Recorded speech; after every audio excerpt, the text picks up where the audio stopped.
We told each other we're going to try to make it as far as we can together until we have to start playing for ourselves. It's really easy to turn people against you in your head or vice versa. I was so worried that my alliance wasn't going to be strong anymore, that I was replaced.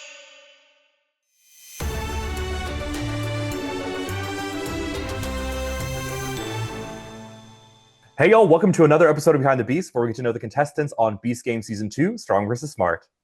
Hi, my name is Katie. I'm player 157 on the Strong Team Beast Game Season 2, and I am a waitress in Southern California. Before we dive into the Beast Games lore itself, I'd love for the audience to get to know you a little bit. So can you talk about your day-to-day life before you entered the show? Yes, my day-to-day consists of going to the gym every single day, hanging out with my dog, going to the beach, or spending time with my fiance and my family. I'm very family-oriented. There's a lot of us, so that's usually where I am. I love it. You mentioned a dog, so I feel like I got to call out. What type of dog do you have? She is a lab pit mix. Oh, I'm seeing if she was close to me, I would bring her on camera, but I think she's actually napping in my bed because she's so Sure. spoiled. So now, what actually led you to want to apply to Beast Games, and how was that process like? So I was watching season one very late. I hadn't known it was out already, and I was in Beast Games mode. I was thinking of all the things I would have done if I were the players on screen. And a week later, it just so happened that the link for application season 2 was on my feed, and I clicked it and I applied immediately. Yes, I just got so lucky. It almost fell in my lap. So you were literally watching it like just a couple weeks before the actual applications went out. That's A crazy week timing. before, yeah. Oh, dang. So what were the different realities between what you expected as a viewer versus actually going into the games? Was there anything that like stood out to you as a difference? I would say the nerves of knowing that season one started with, wasn't it like 2,000 people? Yeah. I was under the impression that even getting accepted and going to that first challenge, that it was going to be a bunch of people. So the surprise that it was only 200 and that we are already on the show was so cool. Like, it was just the best feeling because I was like, wow, I don't have to fight for my spot on the show. I just get to go right through. So True. that was one of the surprises. And so, yeah, for anyone wanting to apply, the season 3 applications are currently out. So if you're watching this, you got to shoot your shot. I think it's to represent your country. So United States, I know it's going to be very hard because that's like one of Mr. Beast's main cores. But Yeah, if you're international, who knows? totally. So now you currently work as a waitress, but you're also stepping foot into the content creation space. And you've created content for fitness, for nutrition, and just general lifestyle content. So I want to know which of those is the most you and what you want to continue doing in the future. I would say definitely fitness, just because, again, it's in my everyday routine. I'm passionate about it. So it is fun to share something I'm already passionate about online with Yeah. a new audience that I've gotten from the show. And I will continue to do that with also branching out in different areas. I have so much to learn and so many people to lean on too that I'm just soaking up all the info so I can keep growing and monetize the platforms. Everyone knows that Beast Games is kind of a social game. So do you ever feel that waitressing and dealing with a whole variety of clientele actually helped your game in Beast Games? Maybe I would say that as a waitress, you do have to be able to communicate with people and read people and be outgoing. And I think that definitely helps in Beast Games. But I would say that that's just a part of who I am in general. So maybe it helped, but I didn't notice any extras from just who I am normally. Sure. No, and yeah, I feel like you just have that natural personality, which is just like having fun, making jokes, and I think it's easy to get along with you compared to like even some people who are kind of like timid to themselves. So, Yeah, thank you. so now going into Beast Games, a lot of people have their own motivations, but why would winning the $5 million be important to you specifically? It would be important to me because my sister just had a baby. She's 1 year old, and my brother-in-law, her husband, is he has stage 4 cancer. So we already did treatment in the States before the show and during filming, and it did not work. So we are looking for other options outside of the States, some in Mexico, some in Europe that specialize in his rare cancer and his rare tumors. So that's what I would firstly spend any winnings on, is to try to save his life and get him some more time with our family and, of course, his baby girl, my niece.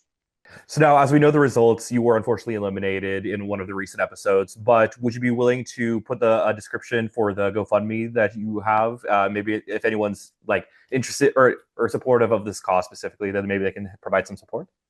Yes, of course. I would love to link the GoFundMe link in the description below for sure. Cool. So now, if that's something that's close to your heart, go check that out in the description and go support Katie's brother-in-law. Now, moving on to Beast Games related questions, you were part of one of the strongest alliances on this season, and it was coined the Avengers. So, can you talk to us about how you actually formed that group? Yes, so everybody in that group was put on the same floor in our first hotel in Vegas before we did any challenges. So during that time, we would be taken out by floor when we needed to go eat, when we had fittings for the jerseys or any media. So we were always with each other and we clicked immediately and we told each other we're going to try to make it as far as we can together until we have to start playing for ourselves. And I think that so far we've done a good job of getting to the top together. Top 11, not top 10, but it's still pretty close. And it is very interesting going into these games how people just kind of like stick to their own like small groups, even though at the end of the day, it really doesn't matter too much. Like for you, you mentioned that you guys were on the same floor. A lot of the smarts were like, "Oh, we're only going to stick with smart people," and then strongs are like, "We're only going to stick with strong people plus Jack." For you guys specifically. Yeah. And then eventually it even kind of became a kind of like island versus city issue, which we'll talk about in a little bit. But it is interesting Mhm. that psychology of just like, oh, this is just one tiny detail that connects us to. Now we're a close Totally. alliance, and you got to choose between which Mhm. alliance matters to you more. Yeah, and I'm really grateful. I got so lucky and I love my group and I'm really proud of everyone who's still in the game and to see everyone's gameplay. It's awesome. So I feel that you've also had one of the more polarizing edits so far onto the show. There's obviously a lot of funny moments, like you kind of yay doing your A little lot of screech, screaming. a lot of Yeah. screaming. But then you also have some comments that kind of like triggered people, and people didn't like certain things that you said. So is it something? Do you expect kind of like a half villain edit whenever you were coming out of these games, or was that not something that you were expecting? I did not expect it. I think the comments that you're referring to at the time, I didn't even think it could be portrayed in a negative light. So it was a surprise, but I know my intentions. The people that this is about is like Ethan and Asia. They're cool. We're cool with each other. Everyone was on the same page. So I'm confident that, it's just everyone's entitled to their own opinions and perspectives, and that's okay. And I'm sure there's way more to what actually happened behind the scenes. They can't show everything in an episode, and we can talk a little bit about that in a further question as well. So now, when going back to those alliances forming with very small, minuscule details, one of those things was whenever people came back from the island, and JC came up to you and then said that there was a divide between the island people and the sea people. Is that something that you actually felt yourself, or is it just something that you took the word of JC on?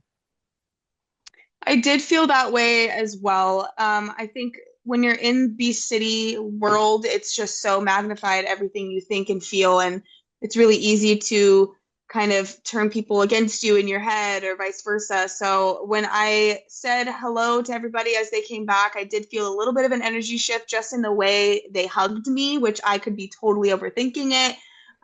But then JC kind of reaffirms that with what he said on the show, and that spooked me totally to the core. I was so worried that my alliance wasn't going to be strong anymore, that I was replaced, and all the things. But you saw it spread pretty quickly after that. Yeah. You ended up in the cube with Ethan, while the rest of your alliance members, Nick and August, ended up together, and then Tyler and Jack ended up together. So, how did it come about that you were actually kind of ostracized from the rest of your group? Well, definitely not a good strategy to go into the cubes with everybody that you want to continue in the Yeah. competition because you know that someone is going home. So it was smart that we all kind of split in some kind of way. I didn't even go up to really anybody to go in their cube. I think I asked like Jeff's cube once, maybe one other cube, but at one point I was just like, I'm gonna sit back and wait for fates to take this one, and whatever's left is where I'll go. So that's why I ended up just being left with one person, Ethan, and we were the only cube to have two people, which made our chances 50% chance of going home. So, you got stuck in the cube with Ethan. Do you have like any conversations with him prior to the cube?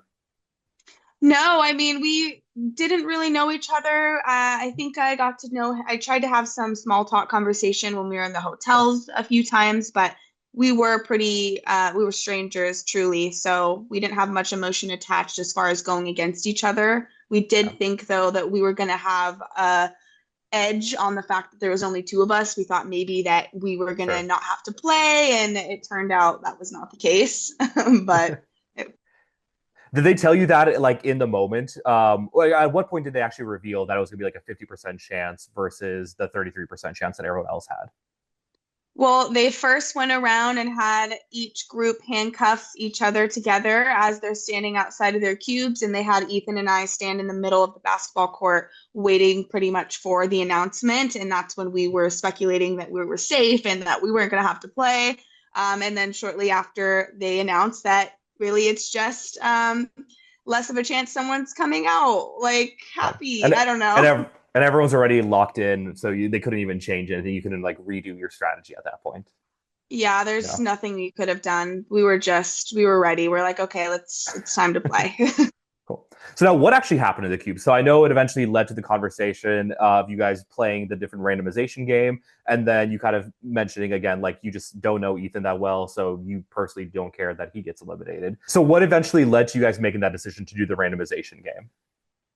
We had a lot of back and forth on the games, and that one was just something we knew in the back of our, like we mentioned it in the beginning, we knew it was an option. And once we were there for like 7 hours, we're like, okay, I think we should just do the name poll game. We tried to get creative and do other things like doing a vote like Vance did. And anytime we would suggest something, we were both kind of worried that we were being tricked by each other. Sure, So sure, yeah. that was just the safest one, and it worked out in my favor, so I'm really grateful. But Ethan is the one who actually first thought of that game. I'm the one who brings it back in convo at the end of the time in the cubes. Sure. So they kind of made the edit look like you were the one who suggested that, but it really Yes, but was it was his. Yeah, Ethan. Hmm. nice. Going with the cubes, we do have to talk about one of the most viral moments that came out of it is you coming out successfully and then all of a sudden tripping and eating it on the floor. So how do you feel that being one of your highlight moments of this entire season? I love it. And it's funny because after it happened, I just Mhm. wanted to see it so bad. I just wanted to see what it looked like because I lived it. So I don't know everybody else's perspective. And I'm like, did it look crazy or is it like at least a little cute or like, I don't Yeah. know. But after seeing it on TV for the first time, it wasn't that bad. I was like, okay, whatever. This is all fun. I'm glad I Yeah, it was a wasn't quick funny actually moment. hurt. Yeah. Yeah, everybody laughed. Everybody got in a great mood from that afterwards. I think it helped the tension. So Yeah. I'm stoked that it happened.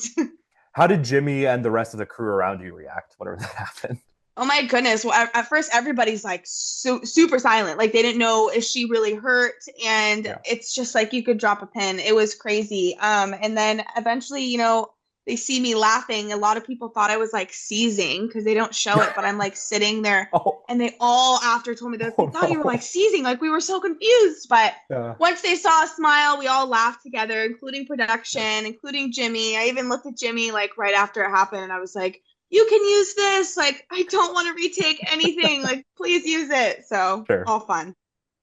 Love that. And I feel, yeah, that kind of adds to your like genuine kind of like humorous nature. You're like, we just got to go with the flow. Yes, totally, totally. I'm curious if you were to predict, who do you think that Nick and Monica would have taken out if it wasn't you as the last person? Because I I think think it would have, Briley and Tyler were the obvious ones because they were their own alliance, so they're the easiest to get rid of. But I do ask Nick about this. I give him crap all the time about this, and he does feel bad now and knowing the sure, sure. truth. But he would have taken probably Katie or Hannah just because he Oh, was closer to everybody else. sure, But sure. he did love them. It's not that. It was just that would be the You have to next make in a line. decision. Yeah, yeah. Yeah. Oh man, that would have hurt me because they're my top alliance. Mm. So no, I know you didn't know this at the time, but how does it feel now that Nick decided to trust Jack over yourself at the moment? Well, I didn't even really have an opportunity to defend myself to Nick because, again, I had no context. I didn't know what I was defending. So there's really nothing I could have done. I think that now I just feel like closure almost. I feel like at Sure. least I understand him now and why he did it because I was so confused for so long. Yeah. And it just kind of it doesn't feel like it hurts anymore. I get That's it. good. Okay, yeah. And like, yeah, that's something that even in the memorization puzzle, like you even said, like, oh, I'm safe. Nothing's gonna happen. So what was actually going through your mind whenever he did come up to you and start explaining why he was gonna eliminate you in the heart challenge?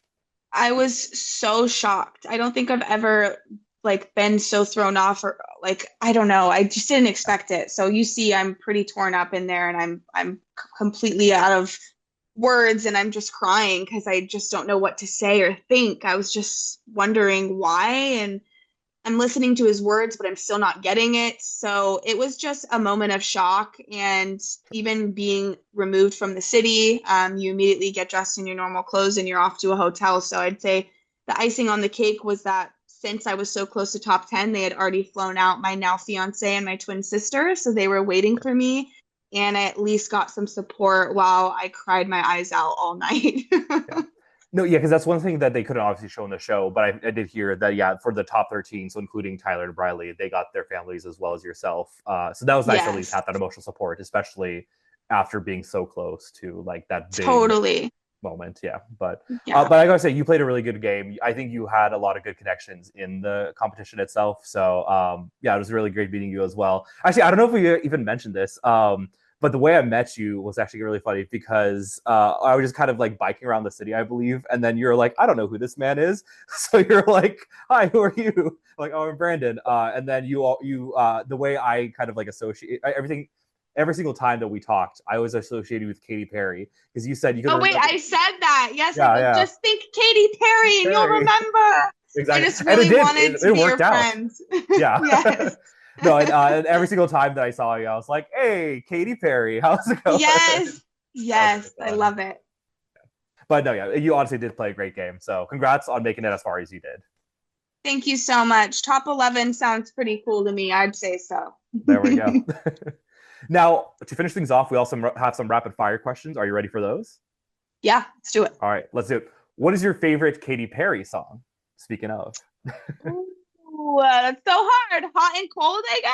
That's the first one I that mean came to my head. that's a classic. Yeah, I can't go wrong with Yeah. like one of the most popular ones. Yeah.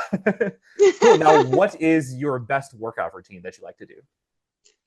I love the glute days. They are so fun for me. I love to lift heavy and put on some amazing music that just gets my adrenaline up and Nice. shred my muscles. Heck yeah. What's your go-to playlist that you usually do in the gym? It changes up. Right now, I'm listening to M's. It stands for Millions by Okay. ASAP Rocky, Oh, nice. but it changes every time. Fair enough. Cool. Now, working as a waitress, what is the craziest customer that you've ever served? Craziest customer was recent. Someone just like had a freaking panic attack that they couldn't use an expired gift certificate, and so they tried to Oh, fight my manager. They were escorted out. They're probably never going to come back, but that one was kind of yikes. silly and kooky. Yeah. Yeah. Everyone's safe, I'm hoping, Everyone's from the safe. situation. Okay, that's Yes. good. That's good. And Okay. some people Perfect. got dinner and a show. You can't ask for anything more. Yes. Cool. Who is the biggest competitor to watch out for going forward in these games? I would say it's so obvious that it is Monica. She is such a good competitor. I knew right away, like when she got first place in the first strong challenge, going down the pole, bringing up your blocks. I knew she was someone to look out for, and then sealed the deal when she did her Spider-Man pose on Yep. the hanging poles 100 feet in the air. I was just like, dude, this girl, she's unstoppable. So I do enjoy like this I don't know what's happening next, and I get to watch now feeling. Yeah. And I'm so curious where her story goes with this competition. Of course, I want my boy Nick or August to be up there. I love Jack too, but I don't want him to win because I'm bitter that he took me out. Sure. But I love Jack. Yeah. Yeah. No, yeah, Monica is a fierce competitor, but honestly, yeah, Nick has been having a great edit. August has had a great edit as well, so I'm excited to see how everything turns out. Yes, yes. And now to finish things off, what did you not expect from Beast Games when you first entered the competition?